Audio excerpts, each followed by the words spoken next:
राजधानी रायपुर में राज्योत्सव 2025 की तैयारियां जोरों पर है। नवा रायपुर स्थित राज्योत्सव मेला ग्राउंड को आकर्षक रोशनियों सजावट से सजाया गया है। 1 नवंबर को कार्यक्रम के उद्घाटन में प्रधानमंत्री नरेंद्र मोदी विशेष अतिथि के रूप में शामिल होंगे, जबकि समापन समारोह 5 नवंबर को आयोजित किया जाएगा, जिसमें उपराष्ट्रपति के शामिल होने की संभावना है। सुरक्षा और व्यवस्थाओं को लेकर प्रशासन सतर्क है। कलेक्टर, कमिश्नर और एसपी सहित अधिकारी लगातार निरीक्षण कर रहे हैं।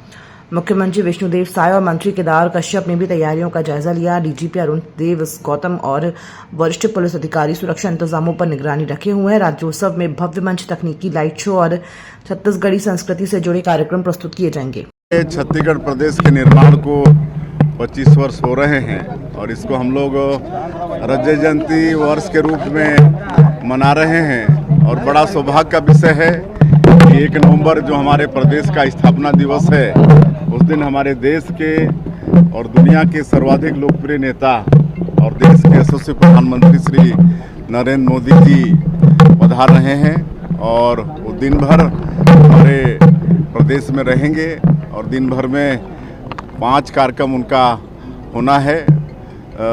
सबसे पहले वो जाएंगे सत साईं ट्रस्ट में और वहाँ पर जिनका हृदय का ऑपरेशन हुआ है, ऐसे बच्चों से मुलाकात करेंगे। 2500 बच्चों से मुलाकात करेंगे। उसके बाद प्रजापिता ब्रह्मा कुमारी वालों का एक बड़ा भवन, उसका लोकार्पण करेंगे। उसके बाद विधानसभा भवन जो नया बनके तैयार है, उसका लोकार्पण उनके कर कमलों से होगा। फिर ट्राइबल म्यूजियम एक बना है, बहुत सुंदर बना है, और जो छत्तीसगढ़ में जनजाति समाज के द्वारा जो 14 विद्रोह हुए उसका चित्रण है, तो उसका भी लोकार्पण माननीय प्रधानमंत्री जी के कर कमलों से होगा। और उसके बाद अंत में राज्योत्सव का शुभारंभ इसी मैदान से माननीय प्रधानमंत्री जी करेंगे। आज उसी की तैयारी के लिए हम सब लोग सभी जगह का निरीक्षण किए हैं। अच्छी तैयारी चल रही है और वो जब आएंगे उससे पहले सारा कंप्लीट रहेगा। मुख्यमंत्री विष्णुदेव साय ने कहा है कि प्रधानमंत्री नरेंद्र मोदी और केंद्रीय गृह मंत्री का संकल्प है कि 31 मार्च तक देश से नक्सलवाद पूरी तरह से समाप्त किया जाएगा। उन्होंने विश्वास जताया कि ये संकल्प अवश्य पूरा होगा और सुरक्षा बल लगातार इस दिशा में कार्यरत है। रहे हैं कि माननीय प्रधानमंत्री जी और माननीय गृह मंत्री जी का संकल्प है कि 31 मार्च 2026 तक पूरे देश से नक्सलवाद को समाप्त करना है और हमारे जवान मजबूती के साथ लड़ रहे हैं और उनका संकल्प अवश्य पूरा होगा। उप मुख्यमंत्री अरुण साव ने नया सर्किट हाउस रायपुर में बस्तर ओलंपिक 2025 को लेकर प्रेस कॉन्फ्रेंस की। उन्होंने कहा कि बस्तर ओलंपिक 2025 में बस्तर संभाग के 7 जिलों से 3,91,297 खिलाड़ियों ने पंजीयन कराया है, जो पिछले 1,62,000 से अधिक है। विकासखंड स्तरीय मुकाबले 25 अक्टूबर से 5 नवंबर तक होंगे। इसके बाद जिला और संभाग स्तरीय खेल आयोजित होंगे। इस बार 11 खेलों की स्पर्धाएं होंगी, जिसमें एथलेटिक्स, तीरंदाजी, football, kabaddi, kho kho, badminton, karate, volleyball, hockey और वेट लिफ्टिंग शामिल है। आयोजन में आधुनिक खेलों के साथ स्थानीय परंपरा से जुड़े खिलाड़ी भी हिस्सा लेंगे। अरुण साव ने बताया कि विजेताओं को जिला और संभाग स्तर पर नगद पुरस्कार, मेडल, ट्रॉफी और शील्ड दी जाएगी। नगद राशि सीधे उनके बैंक खाते में जमा की जाएगी। संभागीय विजेताओं को बस्तर यूथ आइकॉन के रूप में प्रचारित किया जाएगा। प्रधानमंत्री मोदी ने भी मन की बात में बस्तर ओलंपिक का जिक्र किया था। मीडिया के साथियों, आप सभी का हार्दिक अभिनंदन है, हार्दिक स्वागत है। आप सभी को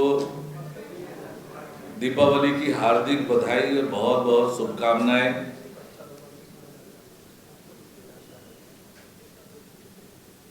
जैसा कि आप सभी को मालूम है कि विष्णुदेव साय जी के नेतृत्व में हमारी सरकार ने पिछले वर्ष बस्तर ओलंपिक का आयोजन किया था और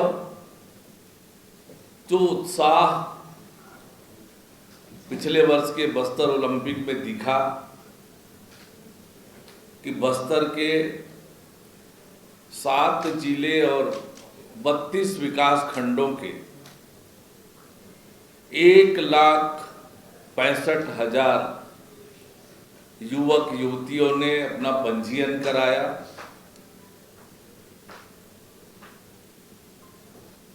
और मुझे भी जाने का अवसर मिला था कुछ विकास खंडों में, तो वहाँ युवाओं में जो उत्साह दिखा, जो जोश दिखा, वो अद्भुत ही था।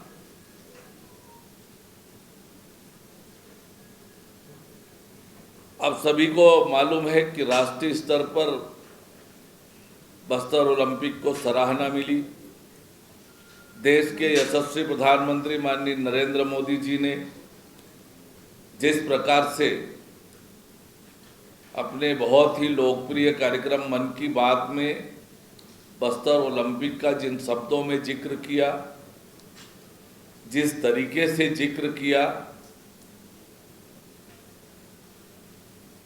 वो हम सबको गौरवान्वित करने वाला और बस्तर ओलंपिक के सफलता का ही एक पैमाना हम मान सकते हैं। और ये बस्तर ओलंपिक केवल एक खेल के लिए नहीं है। बस्तर के युवाओं में जो प्रतिभा है, जो टैलेंट है, जो क्षमता है, उसको मंच प्रदान करने का एक माध्यम है। बस्तर की कला, बस्तर की संस्कृति, बस्तर के जो प्रतिभा है वो दुनिया के सामने आए, इसके लिए एक अनोखा पहल ये बस्तर ओलंपिक है।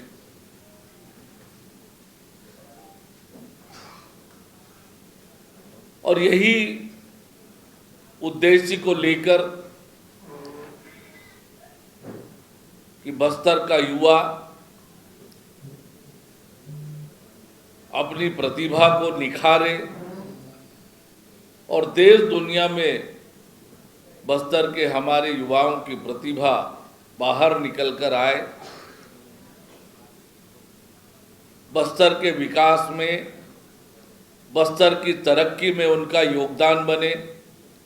इस बड़े उद्देश्य को लेकर इस वर्ष भी बस्तर ओलंपिक का आयोजन करने का निर्णय हमारी सरकार ने मुख्यमंत्री विष्णुदेव साय जी के नेतृत्व में लिया है।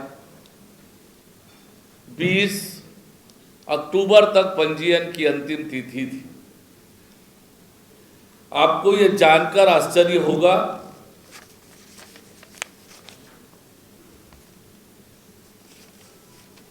कि जिस प्रकार का उत्साह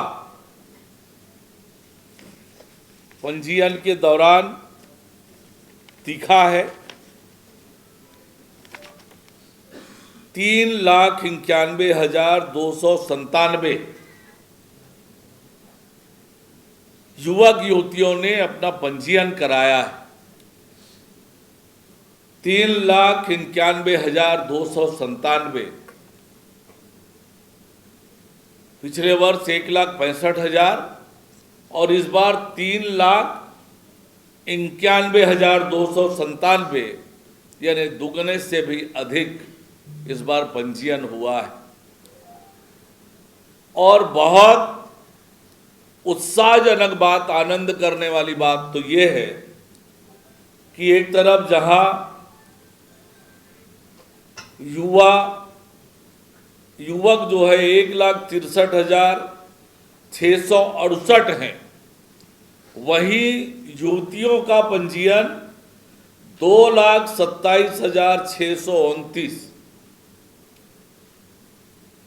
युवकों का 1,63,668 और युवतियों का 2,27,629, कुल मिलाकर 3,91,297 ये पंजीयन हुए हैं। और 11 खेलों का आयोजन इस दौरान होने हैं, जिसमें archery, athletics, badminton, football, hockey, kabaddi, karate, kho kho, रस्साकशी, volleyball, weight lifting, ये 11 खेल हैं और इन 11 खेलों में भी अलग अलग संख्या आई है। वो संख्या भी मैं आपके सामने प्रस्तुत कर रहा हूं। आर्चरी में 19,269, एथलेटिक्स में 2,05,540, बैडमिंटन में 46,154, फुटबॉल में 8,685, हॉकी में 1,779, कबड्डी में 34,805, कराटे में 6,011, खो खो में 28,470, रस्साकस्सी में 19,716, वॉलीबॉल में 15,227, वेट लिफ्टिंग में 5,541। इतने पंजीयन आए हैं। अब पंजीयन का दौर समाप्त होने के बाद प्रतियोगिता का विकासखंड स्तर पर शुभारंभ होगा, फिर विकासखंड स्तर के बाद जिला स्तर पर और जिले स्तर के बाद अंत में संभाग स्तर पर इसका आयोजन होगा। इसकी पूरी तैयारियां, मैदानों का चिन्हांकन, जो विशेषज्ञ हैं, निर्णायक हैं, रेफरी हैं, विशेषज्ञ हैं, ऐसे 2000 लोगों का चिन्हांकन हमने किया है जो इस सारी प्रतियोगिता को कराने वाले हैं।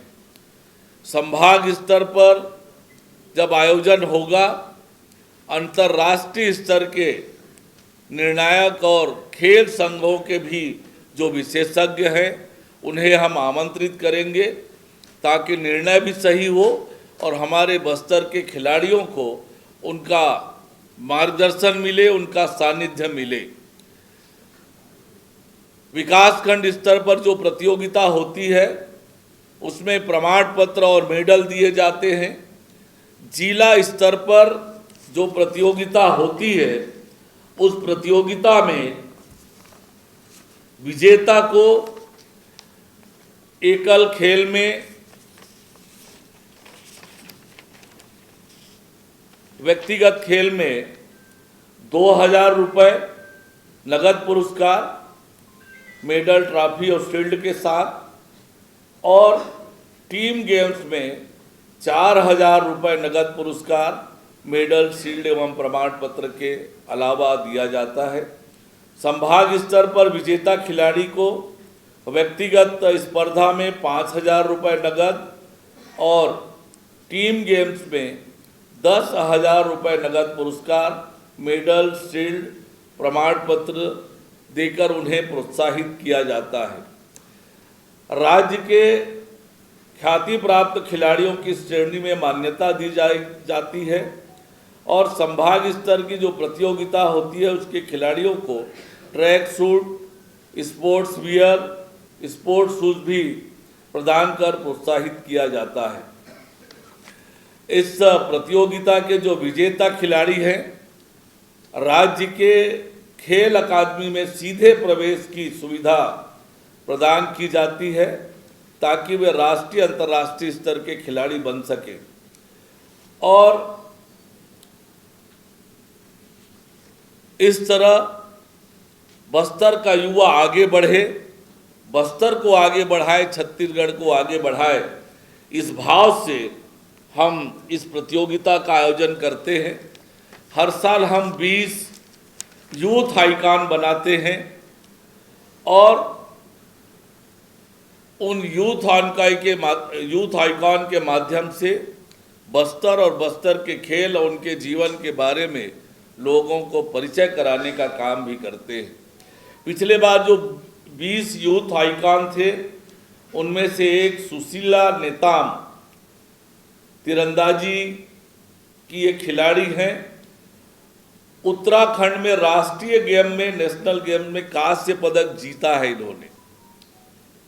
इसी तरह से एथलेटिक्स में योगिता मरकाम ओपन नेशनल में इन्होंने भागीदारी की, खेलो इंडिया यूथ गेम्स में भाग लिया। रंजू सोरी जो यूथ आइकॉन थी पिछले वर्ष की, अखिल भारतीय यूनिवर्सिटी कंपटीशन में इन्होंने भागीदारी की है।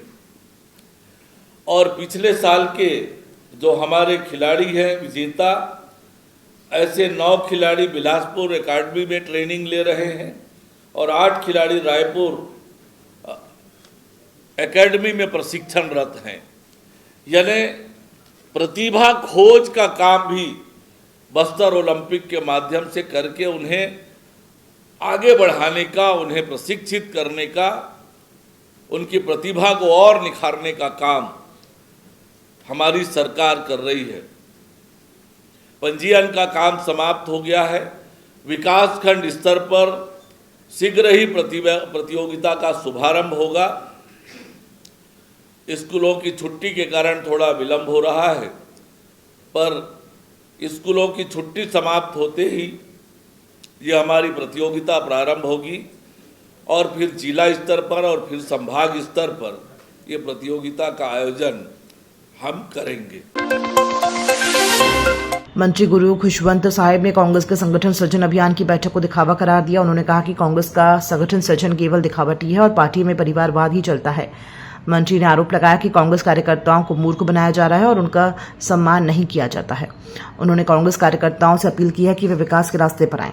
देखिए, कांग्रेस पार्टी का वैसे तो ये आंतरिक मामला है, लेकिन फिर भी इसमें एक बात तो बोलना चाहूँगा कि ये सब जो संगठन सृजन का ये जो कार्यक्रम चला रहे हैं, ये सिर्फ एक दिखावा है। सारी चीज़ें पहले से ये लोग सेट करके रखे होते हैं, किसको बनाना है, किसको नहीं बनाना है। और आप देखे भी हैं, इनके पार्टी में सिर्फ परिवारवाद ही चलता है, पहले से सारी चीज़ें सेट रहती है। तो ये सिर्फ दिखावे का काम कर रहे हैं, कार्यकर्ताओं को मूर्ख बनाने का काम कर रहे हैं।